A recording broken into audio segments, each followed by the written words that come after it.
మీ శుభలేఖలకి నిప్పంటుకుంది. మా లగ్నపత్రిక చక్కగా రెపరెపలాడుతూ పసిపిల్లాడు కిలకిలా నవ్వినట్టుంది.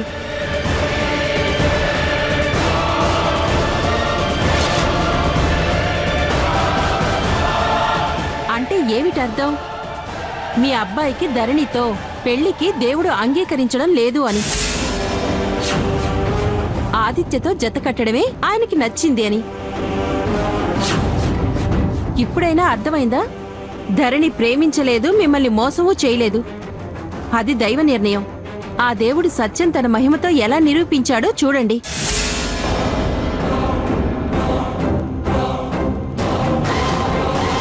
ఏది సత్యమో, ఏది ఎలా జరగాలో ఆ దేవుడే నిరూపించాడు.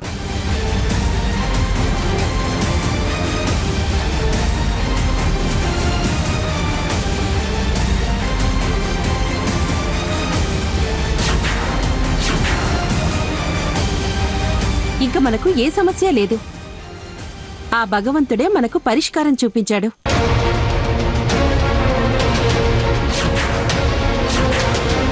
వాదనలు, తగవులు, పంచాయతీలు, నిందలు అన్ని వదిలేసి ఆ పరమేశ్వరుడి ఆజ్ఞ ప్రకారం నడుచుకోవడం శుభం, అందరికీ క్షేమం. ఏమంటారు? నేను ఒప్పుకోను.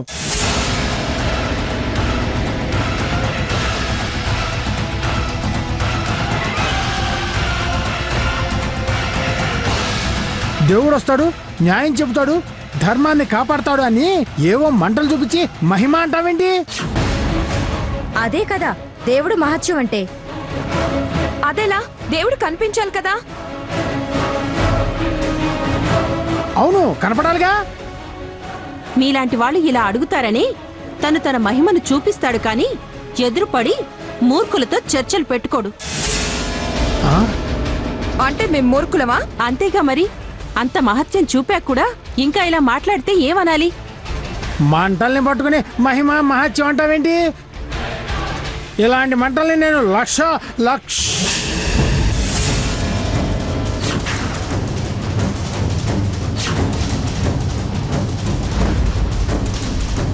ఏంట్రా నీ వాదన?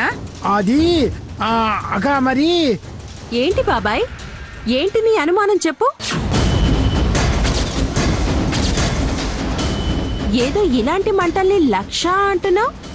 నువ్వు గాని మండిస్తావా ఏంటి? ఏది మండించి చూద్దాం. అబ్బే, నేనేం అనలేదమ్మా. ఎలా అంటాను, ఎలా మండిస్తాను? నేనేమన్నా దేవుణ్ణా, దేవతనా? అయితే కాదంటారా? దేవుడు ఎలా సూచించాడో అలా నడుచుకోవడమే మంచిది. లేకపోతే ఆయన ఆగ్రహిస్తాడు. అది మనకే ప్రమాదం. ఆయన అనుగ్రహం ప్రకారం నడుచుకుంటే ఎవరికైనా నష్టం జరిగినా అందుకు తగిన విధంగా లాభం పొందేలా ఆయనే చేస్తాడు.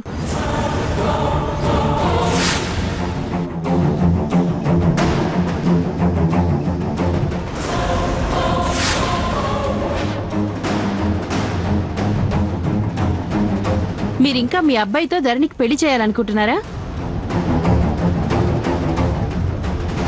ఈ కాలంలో కూడా ఈ మహిమలేంటో, ఈ మహత్యాలేంటో నాకేం అర్థం కావట్లేదు. కాలం ఏదైనా దేవుడు ఒక్కడే.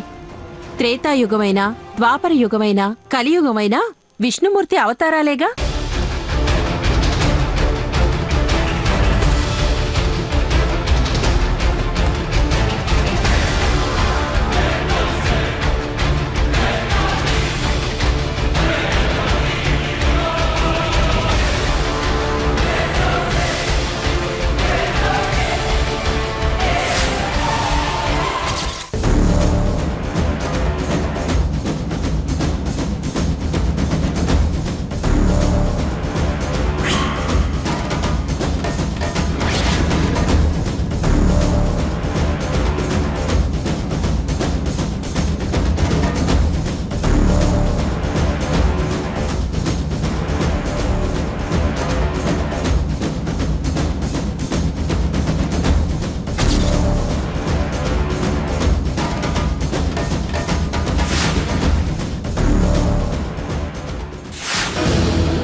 ఇప్పుడు దీనికి ఫోకస్గా పళ్ళాన్ని జరుపుతాను.